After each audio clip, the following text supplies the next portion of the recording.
Biblical wealth builders. Today, we're reading Proverbs 14, verse 31.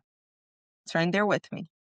He who oppresses the poor reproaches his maker, but he who honors him has mercy on the needy.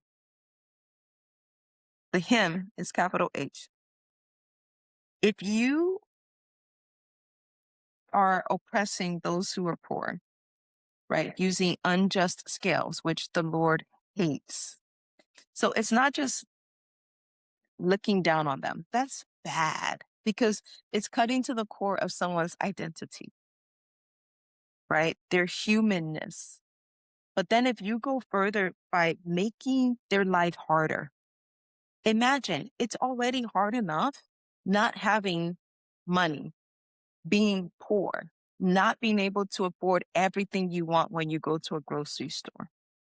It's already hard enough watching your kids miss meals, having to take public transportation, whereas your friends and other people have their own vehicles or a couple of cars in their driveway. It's already bad enough having your kids come home from school and being made fun of because the kids are talking about, oh my goodness, your jeans are so old and they have holes in it, or your shoes are talking because they've got the little, flap or something. It's bad enough going to church and watching the rich people being sat up front and you're directed to the back. All of that is already bad enough. Why make their life harder? Why bump into them or treat them with disrespect or look past them when they're talking to you or act as if they're not there? Why put an extra burden on them if you're in a position of power at work, at school, in government? Why make the lives of poor people worse? God calls it oppression. And he does not like it at all. But he who honors God has mercy on the needy. Now, you may be the one that's being oppressed. God doesn't like it. Go to him for justice because I call him the avenger. Like, seriously, I feel like the superhero comic thing is all talking about God. God is my avenger, and he's your avenger. Just imagine Captain America just coming to your rescue. That is God. Not in tights. But God literally is your avenger. Go to him. Ask him. Tell him what those people did. But this is the thing about God. God is a just God. You cannot then act as an oppressor to someone else. You cannot then try to take action and wrong or right the wrong that was committed against you. That's you now stepping in as the avenger. And now God has to carry out justice against you, and you don't want that. God is a just God. He takes care of both sides. So if someone wronged you, take it to God in prayer. Let him know what they did that was wrong, and then allow God in his time to fight that battle. And he knows exactly how to hurt them. He knows exactly what will make them cry. And you stay out of it.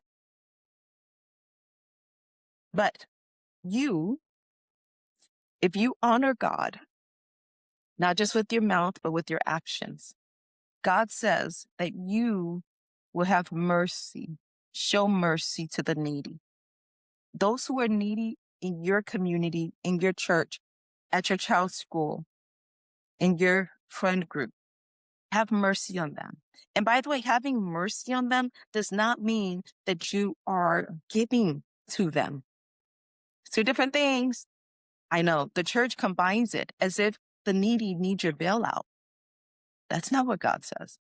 He says, have mercy on them.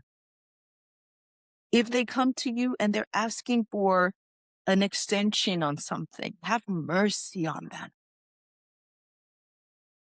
But he doesn't say to bail out every person who's poor. That does not give them dignity. Back in the day, the best thing you can do to someone who is poor is simply let a little bit of whatever your harvest, literally let it just fall to the ground. Let them pick it up. Let them work. They need to do a part of it. They need to actually work, show dignity, have dignity by working. It's a beautiful thing to work. Give them work to do, even if it's a small bit of work. Showing mercy does not mean a handout.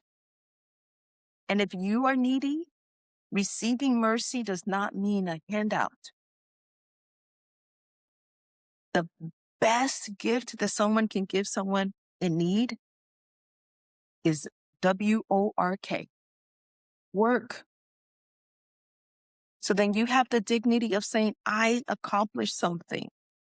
I earned that. I can feed my family and go home and have my kids and my spouse look at me with pride because I brought something home. I took care of them. Not that they got their handout from someone else. Work. Show mercy to those who are needy. Give them an opportunity to earn the exchange of money, provide a service, produce something, and pay them rightfully for what they did. Don't cheat them.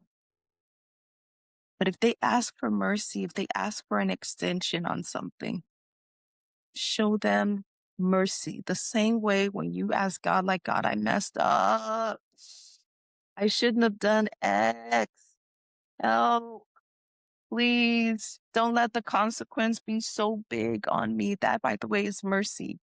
Mercy is when you deserve, bam, justice. You deserve to be put in jail. You deserve a loss of some kind, a contract to be cut. You deserve a penalty. You deserve some kind of a fee. Mercy says, I know you deserve this negative consequence, but I'm not going to carry it out, or I'm not going to carry all of it out. That's mercy. Grace is different. Grace is when you don't deserve anything good. Like you're just walking on by and someone hands you something that you didn't work for. It's like, oh, I didn't deserve that. I didn't even know. Wow, thank you. Grace is unmerited, unworked for favor. Mercy, you deserved that punishment. You deserved a spanking. You deserved a beating. You deserved a fee. You deserved the jail time. But I'm not going to carry it out. And this scripture says, he who honors God shows mercy to the needy. They may deserve a consequence of punishment. Show them mercy and don't carry it out this time.